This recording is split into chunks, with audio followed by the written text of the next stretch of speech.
நம்ம சிஎம் விஜய் அவர்கள் அடுத்தடுத்து கொண்டு வந்த அதிரடியான திட்டங்கள் என்ன? இன்னொரு பக்கம் கொளத்தூர் தொகுதியில நான் தோத்து போனதுல எனக்கு ஏதோ ஒரு சதி நடந்த மாதிரி இருக்கு அப்படின்னு சொல்லி திமுக தலைவர் ஸ்டாலின் அவர்கள் கொடுத்த ஒரு விஷயத்தை இன்னைக்கு முடிவு செஞ்சிருக்காங்க. அது என்ன மாதிரியான விஷயங்கள்? முதலமைச்சர் விஜய் அவர்களுக்கு ஒரு நியாயம், சிஎம் சீமான் அவர்களுக்கு ஒரு நியாயமா அப்படின்னு சொல்லி நீதிபதி அவர்கள் கேட்டிருக்காங்க. எதுக்காக அவங்க அந்த மாதிரி கேட்டாங்க? மக்கள் இந்த அளவுக்கு முட்டாளா இருப்பாங்களா? மக்களை இப்படி முட்டாளாக்குவீங்களா அப்படிங்கிற மாதிரியான ஒரு சம்பவம் ஒன்று நடந்திருக்கு. ஆக்சுவலி என்ன நடந்துச்சு? ஹாய், நான் உங்க தேவா. வாங்க இத பத்தி டீடைலா தெரிஞ்சுக்கலாம். கொளத்தூர் தொகுதியில திமுக தலைவர் ஸ்டாலின் அவர்கள் தோத்து போனதை அவங்களுடைய நிர்வாகிகள் யாருமே ஏத்துக்கவே முடியாது. இப்ப வரைக்குமே கதறிட்டு இருக்காங்க. அது வேற விஷயம். இப்போ திமுக தலைவர் ஸ்டாலின் அவர்கள் என்ன சொல்றாங்க அப்படின்னா, இதுல ஏதோ ஒரு சதி நடந்திருக்கு அப்படின்னு சொல்லி அந்த இவிஎம் மிஷின் எல்லாத்தையுமே திரும்ப செக் பண்ணணும் அப்படிங்கிற மாதிரியான விஷயங்கள் சொல்லியிருக்காரு. அதை இப்ப என்ன பண்ணிருக்காங்க அப்படின்னா, கொளத்தூர் தொகுதியில மட்டும் 14 வாக்குச்சாவடிகள்ல ஒரு நாளைக்கு 2 வாக்குச்சாவடிகள் செக் பண்ணணும் அப்படிங்கிற மாதிரியான விஷயங்கள் போயிட்டு இருக்கு. இதை பார்த்துட்டு சோசியல் மீடியால எல்லாருமே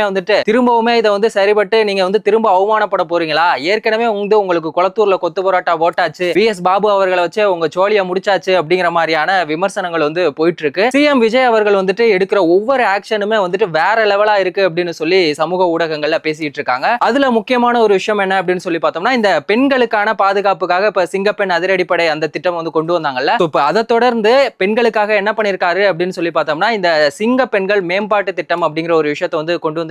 இது எதுக்காக அப்படின்னு சொல்லி பார்த்தோம்னா, இளம் பெண்களா இருக்கட்டும், இல்ல பொருளாதார ரீதியா ரொம்பவே பின்தங்கி இருக்கவங்களுக்கு இந்த கூட்டுறவு வங்கிகள்ல கடன் கொடுக்கறதா இருக்கட்டும், இல்ல இந்த விவசாய கடன் தள்ளுபடி பண்றது, இந்த மாதிரியான விஷயங்கள் எல்லாமே இதுல இருக்கு. முக்கியமா பெண்கள் சுயதொழில் பண்றதுக்கு இது ரொம்பவே இம்பார்ட்டண்டா இருக்கும் அப்படிங்கிற மாதிரியான விஷயங்கள் சொல்லியிருக்காங்க. சோ இதுக்காக பாத்தீங்கன்னா 7000 கோடி ஒதுக்கி இருக்காங்க. பெண்களுக்காக ஒவ்வொரு விஷயத்தையுமே அவர் பார்த்து பார்த்து பண்ணிட்டு இருக்காரு. இன்னொரு பக்கம் இப்போ திமுகவுடைய ஆட்சியில இந்த கனிம வள கொள்ளை அப்படிங்கிறது ரொம்பவே அதிகமா இருந்துச்சு. இதை கண்ட்ரோல் பண்ணணும் அப்படிங்கிறதுக்காக சிஎம் விஜய் அவர்கள் எடுத்த ஆக்ஷன் உண்மையிலேயே வேற லெவலான ஒரு விஷயம். அவர் என்ன சொல்லியிருக்காரு அப்படின்னா, இப்போ நம்மளுடைய பக்கத்து மாநிலமான கேரளா, கர்நாடகா, ஆந்திரா இவங்களுக்கு எல்லாமே இங்க இருந்து கனிம வளங்கள் எதுவுமே ஏற்றுமதி பண்ணக்கூடாது அப்படிங்கிற மாதிரியான விஷயங்களை சொல்லியிருக்காரு. சரி, ஓகே, ஏன் அவர் இப்படி சொல்லணும் அப்படின்னு சொல்லி பார்த்தோம்னா, இப்போ முக்கியமான திட்டங்களான இந்த வீட்டு வசதி திட்டங்கள், இப்போ தொழில்துறை சார்ந்த ஒரு திட்டங்கள் எல்லாத்துக்குமே கட்டுமான பணிகள் அப்படின்னாலே பார்த்தீங்கன்னா இந்த சிமெண்ட், ஜல்லி, கருங்கல் இது எல்லாமே முக்கியமான ஒரு விஷயமா இருக்கு. சோ இங்கேயே நமக்கு ரொம்பவே பற்றாக்குறையா இருக்கும்போது இப்போ மத்த மாநிலங்களுக்கு கொடுத்தோம் அப்படின்னா அது நல்லா இருக்காது. இன்னொரு விஷயம், இங்க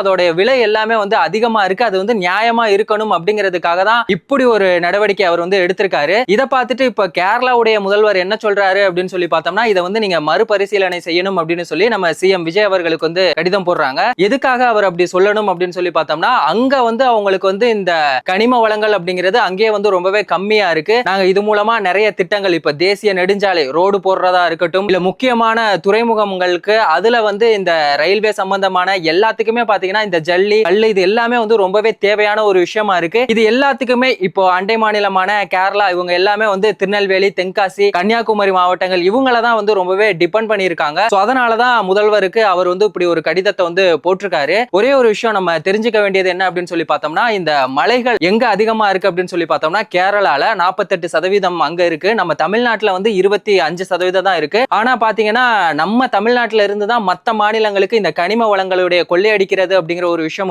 ரொம்பவே தீவிரமா போயிட்டு இருக்கு. இன்னொரு பக்கம் இந்த கவர்மெண்ட் ஒரு ரூல்ஸ் போட்டாங்கன்னா அதை ஃபாலோ பண்ணல அப்படின்னு சொல்லிட்டு நிறைய கல்குவாரிகள் எல்லாத்தையுமே மூடிட்டாங்க. அப்படிங்கறனால இப்போ அதோட ப்ரொடக்ஷன் அப்படிங்கிறதுமே கம்மியா இருக்கு. இப்படிங்கிற மாதிரியான பிரச்சனைகள் போயிட்டு இருக்கு. இன்னொரு பக்கம் என்ன அப்படின்னு சொல்லி பார்த்தோம்னா, இப்போ நம்ம தமிழ்நாட்டுல இருந்து மத்த மாநிலங்களுக்கு இந்த கனிம வளங்களை ஏற்றுமதி இறக்குமதி பண்றதுனால என்ன மாதிரியான பிரச்சனைகள் இருக்கு அப்படின்னு சொல்லி பார்த்தோம்னா, லாரி ரோடே ரொம்பவே டேமேஜ் ஆகுது. இதனால நிறைய பேர் இறந்து போறாங்க, சுற்றுச்சூழல் பாதிப்பு ஏற்படுது. இந்த மாதிரியான நிறைய பிரச்சனைகள் இருக்கு அப்படிங்கறது எல்லாத்தையுமே தெரிஞ்சுக்கிட்டு தான் நம்ம சிஎம் விஜய் அவர்கள் இப்படி ஒரு முடிவு எடுத்திருக்காங்க. சோ கேரள முதல்வருடைய அந்த மறுபரிசீலனையை நம்ம சிஎம் விஜய் அவர்கள் ஏத்துப்பாங்களா இல்லையா அப்படிங்கறதெல்லாம் நம்ம பொறுத்திருந்து தான் பார்க்கணும். இன்னொரு பக்கம் இப்போ சீமான் அவர்களை சமூக ஊடகங்கள்ல எல்லாருமே ஒரு பக்கம் கொண்டாடிட்டு இருக்காங்க, இன்னொரு பக்கம் வழக்கம் போல எப்பவும் போலயே ட்ரோல் பண்ணிட்டு இருக்காங்க. இப்போ அந்த மதுரை உயர்நீதிமன்ற அவங்க என்ன சொல்லியிருக்காங்க, நீதிபதி என்ன சொல்லியிருக்காங்க அப்படின்னா, முதல்வர் விஜய் அவர்களை பத்தி யாராவது அவதூறா பேசினாலோ இல்ல என்ன பண்ணாலோ உடனே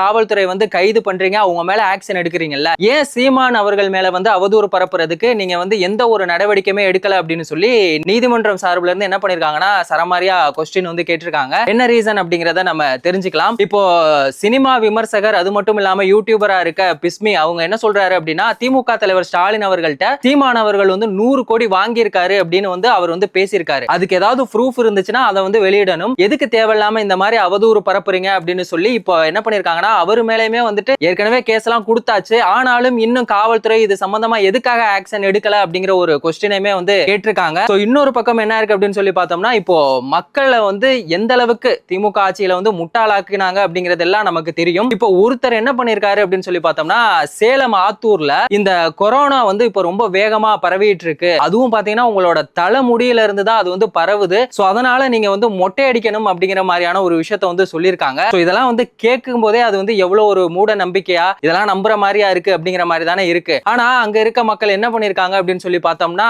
இதையுமே வந்து ஓகே அப்படின்னு வந்து சொல்லியிருக்காங்க. அங்க இருக்க மக்கள் ஓகே சொன்னதுக்கான காரணம் என்ன அப்படின்னு சொல்லி பாத்தீங்கன்னா நீங்க வந்து இந்த மாதிரி மொட்டை அடிச்சீங்க அப்படின்னா உங்களுக்கு வந்து கவர்மெண்ட் சைடுல இருந்து 15,000 தருவோம், இதே இளம் பெண்களா இருந்தா உங்களுக்கு 45,000 தருவோம் அப்படின்னு சொல்லி ஒரு 3 பேரை வந்து மொட்டை அடிச்சிருக்காங்க. இதெல்லாம் வந்துட்டு கேட்கறதுக்கே ஒரு பக்கம் சிரிப்பா இருந்தாலும் இன்னொரு பக்கம் ஏன் வந்து மக்கள் இந்த அளவுக்கு விழிப்புணர்வு இல்லாம இருக்காங்க அப்படிங்கிற மாதிரியான விஷயங்களுமே வந்து இருக்கு. சிறுத்தை படத்துல நம்ம ஒரு காமெடி சீன் வரும்ல மொட்டை அடிச்சுட்டு போற மாதிரி, அந்த மாதிரியான விஷயங்கள் தான் வந்து இப்ப நடந்திருக்கோம் அப்படிங்கிற மாதிரி எல்லாருமே வந்து பேசிட்டு இருக்காங்க. இப்போ இன்னொரு பக்கம் அவங்களுக்கு கால் பண்ணி பேசினவன் என்ன பேசியிருக்காரு அப்படின்னு சொல்லி பார்த்தோன்னா நான் வந்து தாசில்தார் அப்படிங்கிற மாதிரி ஃப்ராடு தனமா தான் கால் பண்ணி பேசியிருக்காரு. சரி ஓகே, இப்போ ஃபைனலா என்ன பண்ணிட்டாங்க அப்படின்னு சொல்லி பார்த்தோம்னா அந்த தாசில்தாரை வந்து அரெஸ்ட் பண்ணிட்டாங்க. இப்போ அவர்கிட்ட விசாரணை நடத்தினதுக்கு என்ன சொல்றாரு அப்படின்னு சொல்லி பார்த்தோம்னா மக்கள் வந்து எந்த அளவுக்கு விழிப்புணர்வா இருக்காங்க அப்படிங்கறத தெரிஞ்சுக்கிறதுக்கும் இந்த மாதிரி எல்லாம் நடக்கும், சோ உஷாரா இருங்க அப்படிங்கறத சொல்றதுக்காக தான் அப்படிங்கிற மாதிரி அவர் சைடுல இருந்து வந்து சொல்றாரு. ஆனா இந்த மாதிரி மக்கள் வந்து முட்டாளா இருப்பாங்களா அப்படிங்கிறது உண்மையிலே வந்து ரொம்பவே என்ன சொல்றதுன்னே தெரியல. ஏன் அப்படி இருக்காங்க?